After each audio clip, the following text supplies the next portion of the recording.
Hello, welcome to Weekly Recap. I am your host, Vivian Kabono. This is the show that brings you a recap of what has been happening locally and internationally in this week. This show is brought to you by NewsunplugKE. Kindly subscribe, like, share, and comment. Stay tuned. So my people, mko vipi? Mko salama? How have you been? Watu wa home, sisi, we jamani, we've been taking concussions. Lakini mambo ya Mungu ni mengi, ya kuku ni mayai, ya ng'ombe ni maziwa. So here we are, and I hope you're doing good. So manze, we are back. Weekly recap kama kawaida, na I hope saizi bedhe usha subscribe pale NewsunplugKE. Si ndio? Manze subscribe, comment tuambie una feel aje hizi news zinaenda aje. Si ndio? Tupelekane tujibambe tuone ni aje. Right? Si ndio? Anyway, leo nataka tufanye things a little bit different, okay? So, every time kwa news there's always some death news or something, okay?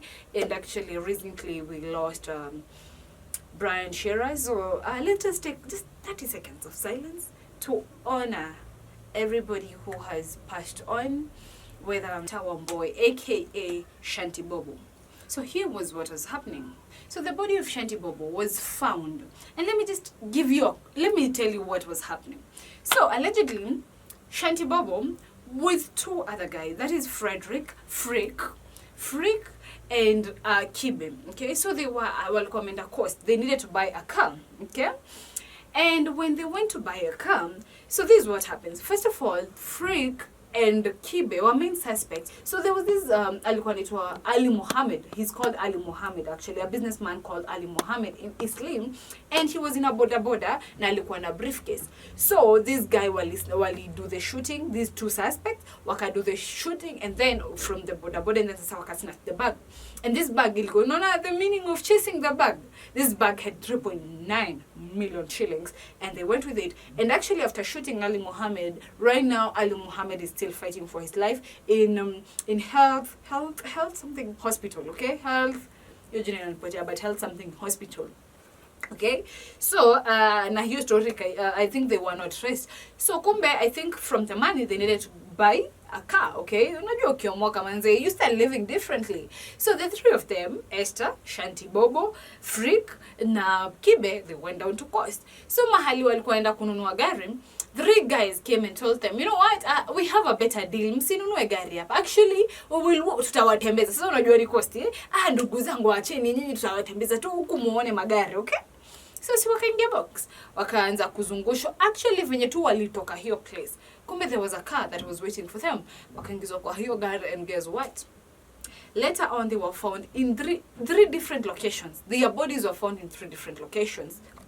So these guys, venye tu walitoka kwa gari, okay? So wakai kwa gari, and I think these people had actually planned to murder them. Probably walikuwa nawafuata.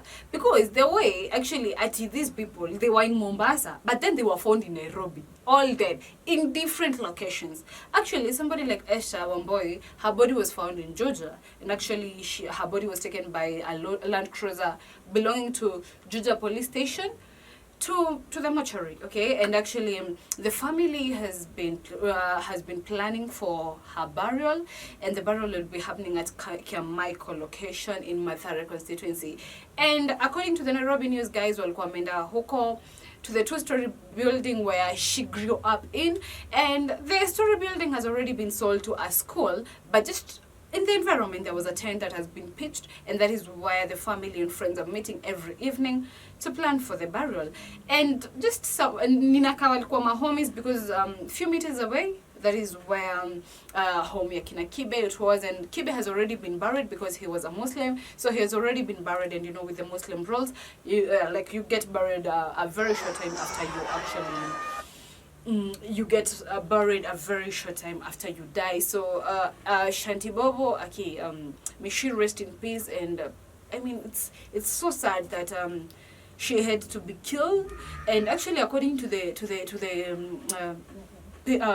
people's right, they were saying that it was not a good way for them to do that. I mean, for them to be murdered, it was not right at all. It was not right at all. What they could have done, if the police actually believed that these people were the main suspects, what they should have done is just like doing something like just taking them to court and judging them, and giving them a convict or something. Convicting them there, or the judgment to be given. But surely they didn't deserve to die, because hata ufanye makosa gani, well, at some point, not unless if the court has said that now it's a death sentence, for example, like the Job Irongo, which by the way we covered, you're not supposed to die. Anyway, too much of that. Let us move on to our next story. So Otieno, hey, nyi mnasema watu wa wash, Kilimani gang. Anyway, this is not a Kilimani gang. So Otieno was taken to court on 11 April. That was on Thursday, and he was talking in front of the magistrate. So Otieno scammed Kanda. Kanda is a Malaysian business person, and he was scammed. That is 7.5 million Kenya shillings. That is $250,000. Okay, so here was the deal. Otieno akamwambia, I think Otieno is one of the people mwenye akona a very sweet tongue. So he was like, you know what, I will actually sell gold to you, and then you will send me the money so that I can export the gold to Dubai. The gold was supposed to be shipped to Dubai. Okay, so the gold was supposed to be shipped to Dubai, and this 250,000 will cover for the gold, for the transport, and for the tax for that gold. And the Malaysian person was like, good deal. So akatuma dom, and he was sent 9 gold bars. Okay, so this mtu mwerevu akatake to the Ministry of Mining to look at the gold and actually verify if it is legit, only for them to find that it didn't, hata haikuwa na trace kidogo hivi ya gold properties. So this was definitely a scam kapsam. And after that, the police got into the case, and they went and found him at Spring Valley Apartments in Lavington, and actually they even found him in his car, in his Toyota Prado. Actually, Otieno is 28 years driving a Toyota Prado. Okay, if you're doing 37.5 million deals, you will be driving such kind of car. So the police confiscated things in the car, including a checkbook and radio sets, and he was taken in front of the court. Actually, by the Otieno alikuwa amedunga suti. Let me tell you, if you're going down in style. Eish, what do you mean? Hey, so he alikuwa kwa koti, and actually, the prosecutor said that he should be denied a bail, and here's the reason. And actually, in my own opinion, I actually agree with it. So earlier on in actually this show, Weekly Recap, you can just unaweza angalia tu kwa Weekly Recap, you can just check Weekly Recap.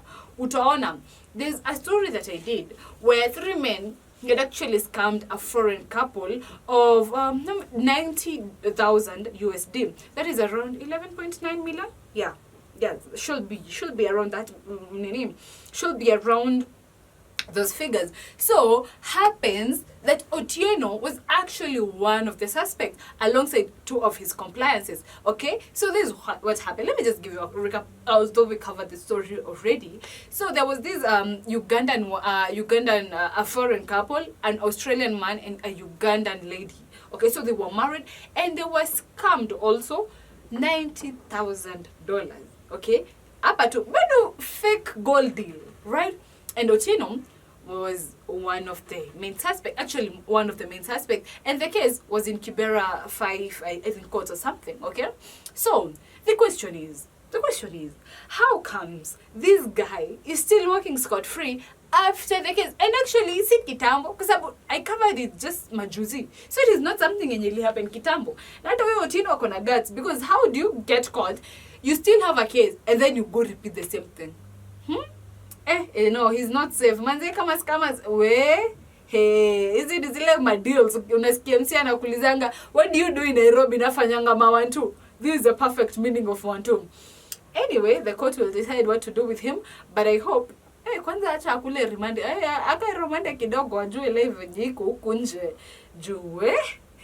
Okay. Anyway, let me tell you. Moving on to our next story.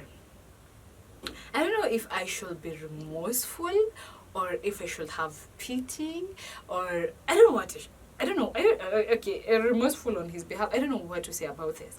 But anyway, Pascal Otieno was found dead in his bedroom in Siaya County. Is it Alego? It's Alego, Alego, Asembo, it's those sides, but let me say it's just Siaya County. So he was found dead in his bedroom after he had committed suicide by hanging himself with a lasso. So here's the twist. Pascal last year alikuwa pia amejaribu kujiua. Okay? So he had tried to jump from a 3-story building in Nairobi. Akaona hapana, akasurvive, kwa like no, me I'm not living, I'm not living. So what did he do? Akaenda akajinyonga. And actually the family, I mean everybody do not know what was the intention or what was the motive behind the murder, behind the suicide, because he didn't leave a suicide note. And here's the question. What do you think about this? Dear viewer, my dear, just comment to us. Mpenzi mtazamaji jamani. Talk to us. Do you think what do you think about this story? Okay, because wanasemanga mwiba wa kujidunga hauna pole, but at the same time, do you think probably it was something that alikuwa, okay, you know they say doing a mistake the first time is not the problem, but doing the mistake the second time is where the problem is coming in. Okay, so this dude aliamua jinyonge na hata mara ya kwanza akasurvive. Okay, so probably let's say he was battling a lot.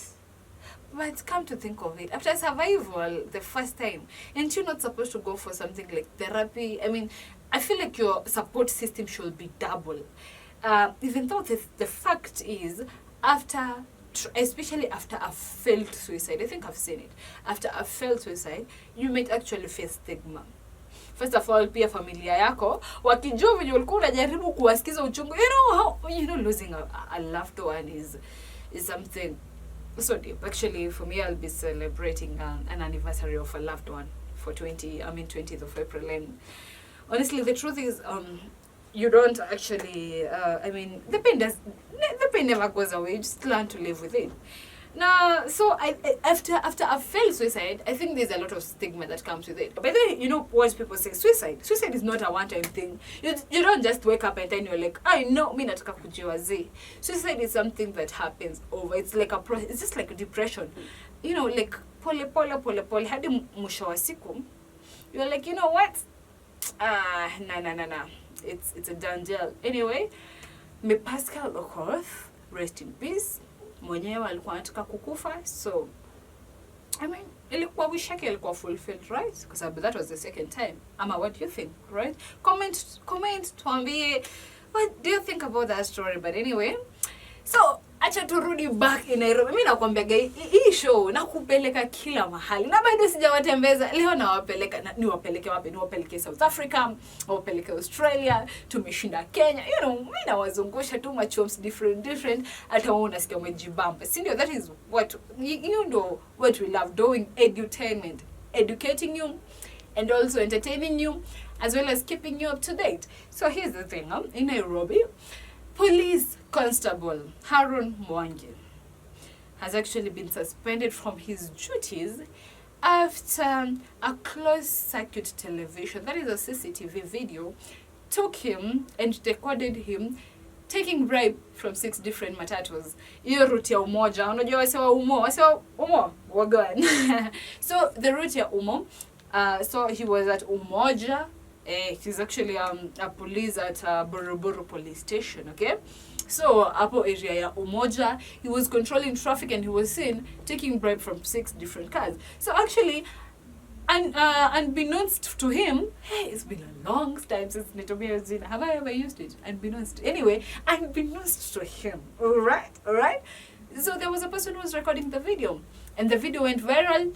And hapo basi ikakuwa ndo mwisho wake, ikakuwa ndo siku. Unajua siku yenyewe ni kufa jamani, miti yote inateleza. Kwa hivyo sasa ikakuwa ndo hivyo ujanja wake ushaisha ukingoni na aya basi. So at least I hope he used the money that he was getting. Alikuwa amesave up, by the way. There's something that we study in HR, yeah? In the principles of HR. When you're looking for a job, or actually when you're working, there's one rule that you should save up for the tough times, probably when you're not at you got job or something. Other people, according to the finance books, actually even the psychology of money, I'm a reader. they say that you should save up at least for 6 months. You know, if something happened right now and your finances or your income was cut for 6 months, you're supposed to have that money. Anyway, but with the current economy, but then about to save 2 kidogo. But I can't say 6 months. The 3 months. So kwa sababu kama Haron, I hope alikuwa save up enough, because now he has been suspended from his duties.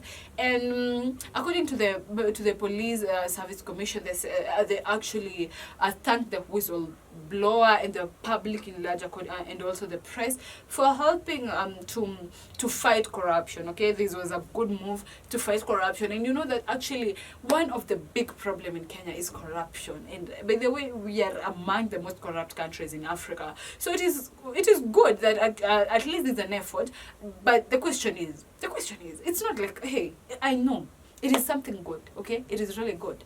But do you think this will be a lesson to other people?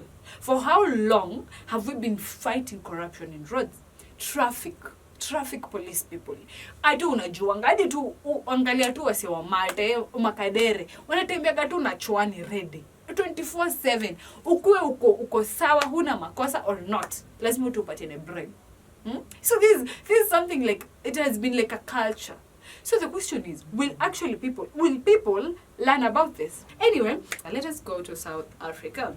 So a man actually killed his ex-girlfriend, his 1-year-old daughter, and also killed himself. So Lamani was a police officer, and he was in a relationship with Abona, and the daughter was Lilume. Yeah, Lilume. Okay? So this is what happened. So Abona broke up with him some few, like 2 weeks ago. Like, by the way, hindo real meaning, ukisikia manze. So this is what happened, okay? So they were dating, and Abona waka break up na yeye. And this is where Abona drew the line. First of all, according to the mother of Abona, is it Sigona? Yeah, something of this sort, okay? So according to the mother, Abona drew the line after this guy, Lamani, alivunja laptop yake. And this laptop, imagine alikuwa anafanya nayo job. This was basically her tool of work. So he broke the laptop, broke the phone. I think alizichukua kazigonganisha, because you can imagine by the time, you know, nile unachukua unagonganisha, okay? Akafanya hivyo because ati alikuwa na cheat. And the mother said that, you know what, my daughter was not cheating, because it was either she was home or with this dude, okay? So it was false allegations.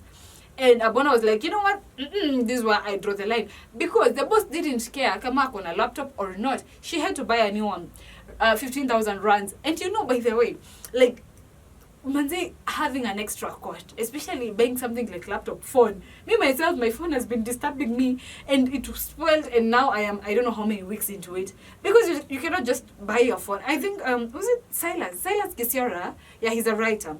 I think there's a post he had made, and he was saying that buying a phone, if you guys have a phone, both more than 10,000 shillings, buying a new one takes some time, because honestly, it is an expectancy that you didn't. And you know you don't want to buy just another phone, especially for a content creator like us.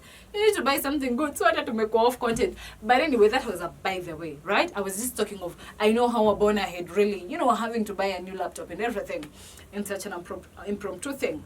So this dude Lamani akarudi kwa kina Abona akimwambia, oh my love, you know what, I didn't mean to do it. Akini shetani. Okay, I'm just exaggerating, but probably, you know, that's what happens. Okay, babe, you know what? Anyway, so Abona at that time. So the dude comes back, and actually the mother of Abona's mother, Akitoka, found him smoking outside the compound, and she was like, you know what, don't get into my compound while smoking. Only a few minutes later for him to get his gun, okay? Akatoa gun yake. And the mother told Mother Abona akaambia her daughter, her 14-year-old daughter, afunga mlango. But guess what Lamani did? Alienda akashoot the lock, alafu akashoot madirisha, akapitia through dirisha. And akaenda akashoot Abona, akashoot mtoto wake, that 1-year-old. That baby, oh God, the pictures that are circulating, that baby was a beautiful baby. Yeah. Akashoot huyo mtoto, alafu na pia akashoot sistake, lakini sistake alishootiwa kwa mlango. Now that year-old sister ya Abona, she was shot on the leg, and at least for her, she survived, and the husband, the Babaya Abona also survived. And it is really unfortunate because actually the mother now aliena manzee akaambia maneighbors wake, you know what, there are people getting killed in my place, na akaambiwa that at least your husband is safe, but the others manzee, your husband and your younger daughter wako poa, but Abona na mtoto wake manzee washaishia hivyo. It's quite unfortunate. Na after that, so after the Lamani did the shoots, akaenda kwa gari yake and he was like using his service pistol. You know what? Kama tunaenda si wote. Is it the thing of I will die for you? Hey, no. Mapenzi jamani. But unajua, manzi si unaambia kama ukiachwa achika bana. Jamani, ukiachwa achika, because first of all yenda alifanya makosa hiyo. Yenda alifanya makosa because alikuwa na accuse Abona, akavunja laptop yake, alafu bado akaenda akauana. Sit God. Hey, Ama, what do you think, my dear? What do you think? History lakini history bumpy at all. Anyway, on other news, so a guy by the name Elfrey Channing. Yeah, Elfrey Channing in Palm Beach Lake Boulevard. It's in Australia. Okay? So this dude,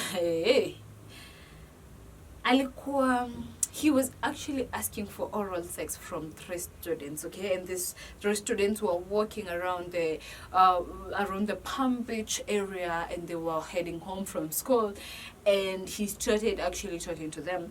And according to these students, who were by the way very traumatized, very, very traumatized, he had one hand inside his trousers, alikuwa ameshika vitu zake, and he started shouting to them. Actually, when the children were told by the police to give a statement, they said that the words were too vulgar, that the words were too inappropriate, they couldn't repeat the words. But they were so traumatized because it was a lady. So the first lady ran away, and then akajaribu huyu mwingine, and the lady huyu aka katoto, by the way, the second one hadi akijaribu kuongelesha mapolisi alikuwa analia because she was so traumatized. And there was even another boy. So walikuwa watatu, and the police wakashika Chani, and actually akaconfess, akasema, you know what, I asked them to give me an oral sex, but haiku happen.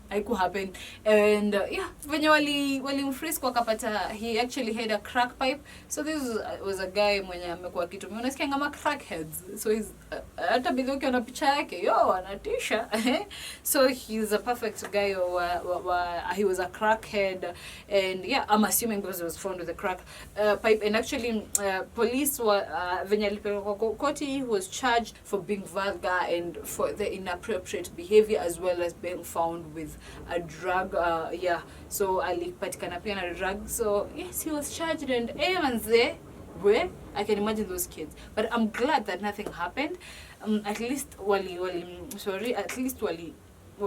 get to curb that before anything bad happened. But hey, misujui kama ni zake zilikuwa zinamuonyesha hivyo. But yo, come to think of it, yo, why will you traumatize? Unajua by the way, by the time yo kitu inatoka kwa picture yao, itakuwa long. Kama walikuwa traumatized, na hata help imekam, na hakuna kitu yenye ili happen as much. What about manze, like kama anything will have happened? And there are lots of ladies in your disposal. And I mean, kuna mademu wengi sana. So why will you go for the children, yo? I'm just hoping ni vitu zake zilikuwa zimemuonyesha mavitu, but anyway, at least alipelekwa koti. Into our last story of the day. Brian Dossy was a Missouri man, and he committed murder in 2006 where he killed his cousin Sarah and her husband Ben Boney, and this was after they told him that they would actually help in paying for the debt he was owing drug dealers. So Brian went and actually killed the two of them, and this was actually a very big thing because actually even the judge was saying, you know what, this was something where you decided to kill your family members when they were helping you the most. Okay, so I don't know what the motive was. Kama aliona ni kama wanambeba ufala ama what was happening, but he killed them, and he was actually sentenced to death, and that was in 2006. So he was, according to the officers, they were saying that he was not supposed to be killed because he has actually been been doing well in jail. Actually, he was a barber and he was doing haircuts for his fellow jail guys, and wasi wenye wako huko jail. So at least alikuwa amejaribu kuchange, na hata yeye mwenyewe pia alirelease a statement akasema, you know what, to my family and to the family, because unajua alikuwa cousin yake, so to the family that we share with Sarah and to the family of Ben Bonnie, I'm really sorry about this. I didn't mean to hurt anyone, and please, from deeply within my heart, I am really, really sorry. And inaonekana ni kama alikuwa shasema, you know what manze, it happened and I am sorry, because also according to the reports, it was actually 2 days before Christmas, and according to the report, he was I mean under drug influence, because you see hata alikuwa na dealer, so probably he was still under drug psychosis, and I mean hakuwa anataka ni zile zilikuwa zimemshika or something. I mean, he was not in his right mind when he was doing it, and they were pleading that he should not be sentenced actually to death. And actually, according to a plea that had been signed by 70 officers, correctional officers, Brian did not deserve to be sentenced. Actually, there was even an officer that said, I have known Brian for the longest time, and Brian is not a person who could have done that. So please, just mkubalisheni to just sentence him to life imprisonment, but don't kill him. But you know what, ilisha happen. Judge akasema, you guys, my guy, actually by the way pia familia yake walisema, you know what, actually venye walisikia that there will be a sentence, they say that is a light at the end of the tunnel, right? So inaonekana ni kama pia wenyewe walikuwa wamesikia vibaya sana, na walikuwa wamesema, unajuaje, huo ni mwiba wa kujiletea. So Brian was announced dead in around 1811. That is Satano the usiku, according to our East African time. So he was pronounced dead after he was injected. I think we covered that story sometime back, when nowadays unadungwa tu sindano, lethal injection, and then unazima unaenda ukiendaga. But I don't think, is it painful? I don't think, kwa sababu unadungwa, it's actually more of a sedative where unadungwa alafu ni shit, unalala to peaceful sleep. Your story na imeisha hivyo. So yeah, that is it. And actually, by the way, Brian is the first, Dossy is the first person to be killed under the court in this year, after after wali over 3 people last year in 2023. So that is it. May he rest in peace, and alikuwa remorseful, and at least alikuwa amechange his ways, so it is all good. Yes, so that's a done deal, and Sarah and Ben Bonnie, may they continue resting in peace, and at least finally justice has been found. So that is how we close today's edition, today's show. Thank you so much, my people. By the way, honestly, I don't take it for granted. Thank you so much for staying tuned. Until next week, please, same time, same place, weekly recap. Please, to follow across all social media platforms, and NewsunplugKE. Actually, we also have a website, NewsunplugKE.co.ke, and news in print form.